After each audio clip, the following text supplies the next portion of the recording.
Alright, I'm hoping this goes pretty well. So I just finished editing, I think, 4 of my 7. Yeah, we have 7 episodes, right? I actually lost count. I finished editing 4 of them. I'm hoping the series has already been introduced. I am thinking about creating my own channel where I'm gonna do all this stuff, including future Let's Plays, because that channel is basically dead. And apparently, if you make a new channel, you're actually more likely to actually decline. But not like it matters. All YouTube channels at their infancy don't really do well for their first like 3 years.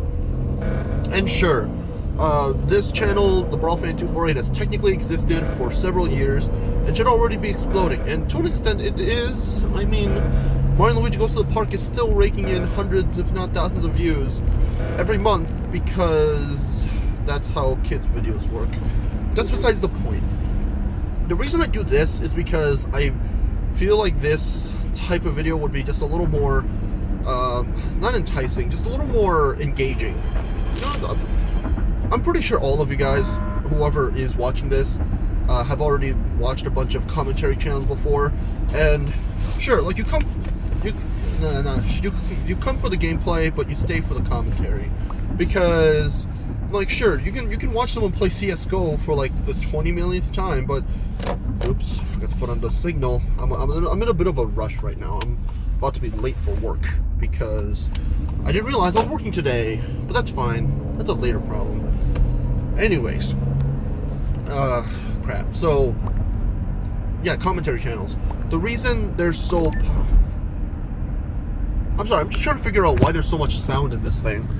Maybe this'll... No, it didn't fix that at all. Okay. Jeez. Maybe I should have actually looked over what, maybe I should have actually looked over all the stuff that I'm doing. Maybe I'll just have to hold my phone up here like this all the time. No, then the voice quality would be terrible. Quality. Speaking of quality, voice acting. I know a bunch of people that want to go into it, and like, sure, props to you. It sounds really fun, and like, I had like a week or 2 week spell where I genuinely thought about doing it because I hate to be that guy, but I feel like I could genuinely be a decent actor. I'm literally just Ken Jeong, but not a doctor, because I went to the other... Never mind. Like, oh my gosh. Seriously, man, I wish I had the career of Ken Jeong. He's freaking hilarious. But that's enough about that. Voice acting. I don't know. After I found out that Jim Rash was voicing a character in DuckTales, I was kind of stunned, because as a fan of Community, you know, the sitcom Community with the Soup host Joel McHale, but when I figured that when you start to recognize voices in other works, it's like, one, you can't help but like keep thinking it's them, but at the same time, like, you feel like such a big brain for figuring out who is who. Like, when I found out that Dewey, well, I mean, I guess I found out for myself and found it on the internet because I kind of forgot. But when I started listening to Dewey from DuckTales and figured out that he was Sonic the Hedgehog, like I mentioned before, that was kind of hilarious. I don't know, that's just me. It took me such a while to figure out that, I call her Grey Delisle, but I don't think that's her actual name. The voice of Vicky from A Fairly Odd Parents. She also voices, she voices a lot of characters. I can't think of them off the top of my head for some reason. I know she does Azula from Avatar, because I finally watched Avatar earlier this year during when everyone was still worrying about the pandemic and not knowing what to do with all their free time. I decided to watch Avatar because if it's the best TV show of all time, and I'm not going to say it is or isn't, because that is a completely different conversation to have, but Avatar's great. I'm just going to leave it at that. I haven't seen Legend of Korra. I kind of gave up halfway through the first episode. I'll get back to it when I actually have the willpower and the time to get to it. What else is there? But yeah, it was really funny to see. It was, the voice actress. Apparently she's really famous, so there's that. Listening to her play all these different characters that were in my childhood. Wait, no, she wasn't Timmy Turner. That was someone completely different. What am I saying? But seeing all these, you know, characters from kids TV shows that I really liked, and seeing that she voiced so many of them, it felt just so weird, knowing that like all these characters are coming from one person, and like you can't bring up voice acting without bringing up Mark Hamill. Like, everybody knows that he's the best Joker, animated Joker. Sorry, everybody already knows that he's the best animated Joker, so there's nothing we could like. Come on, the fact that his voice acting rap sheet is almost as good as his just regular acting CV is just wow. Dang, man. Like people talk about triple threats, people who are able to act and sing and dance. I don't know, man. I think voice acting should be included in that as well. Make it a quadruple threat. Quadruple threat. That's gonna be the name of the video in this thing. No, it's not. I never actually pay attention to oh my gosh, that car is terribly parked in. Sorry, distracted. But I have to do all the editing myself because I don't have enough money to actually get an editor, and even if I did, it wouldn't really attract that many views.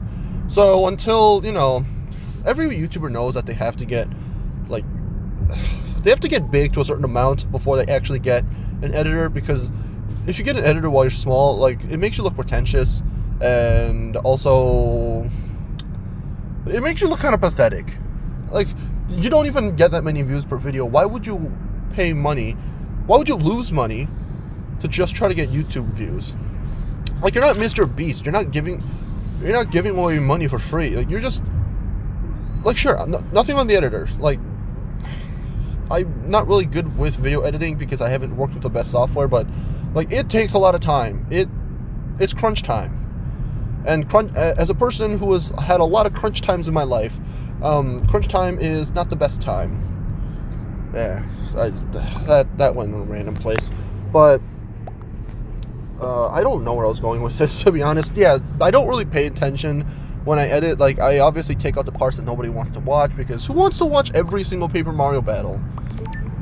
No one does. I mean, it's the same reason why I try to not show every single Pokemon encounter in Uranium, just because it got really annoying at a certain point. And fun fact, as a kid, I did not know repels were a thing, so I did not ever use repels.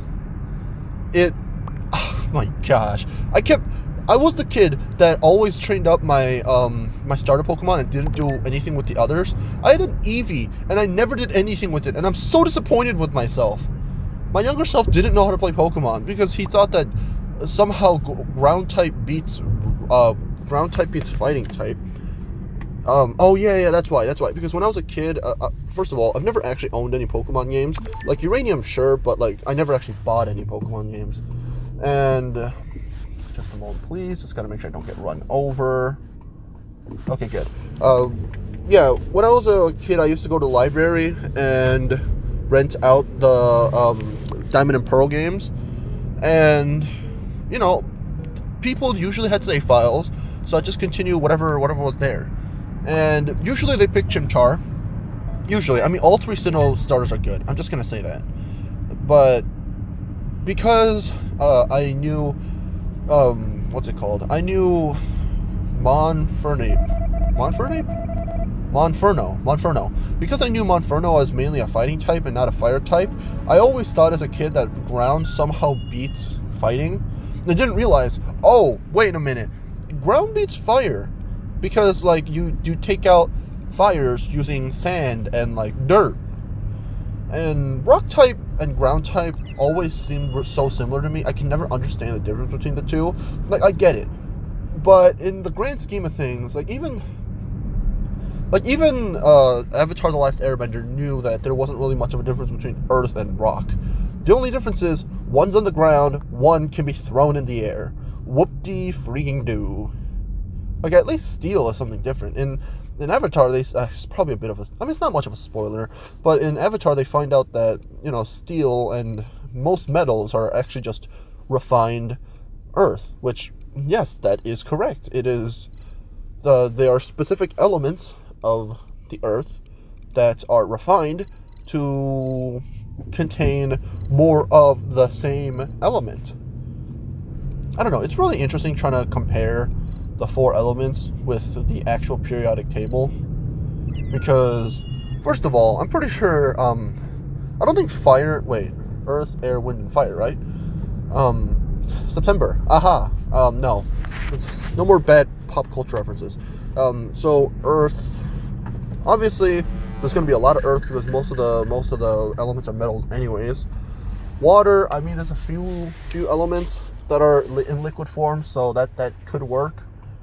Gas, obviously there's a bunch of gas, but there's no fire. Like, what is there an element that just combusts on fire all on its own?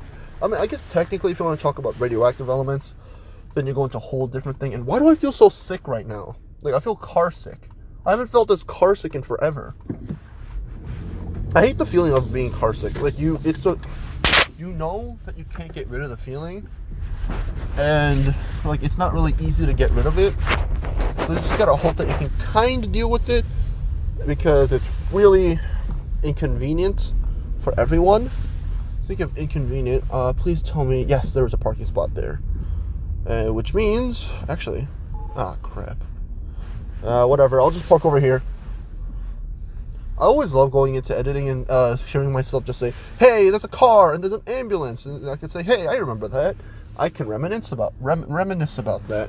Anyways, I'm pretty late to work.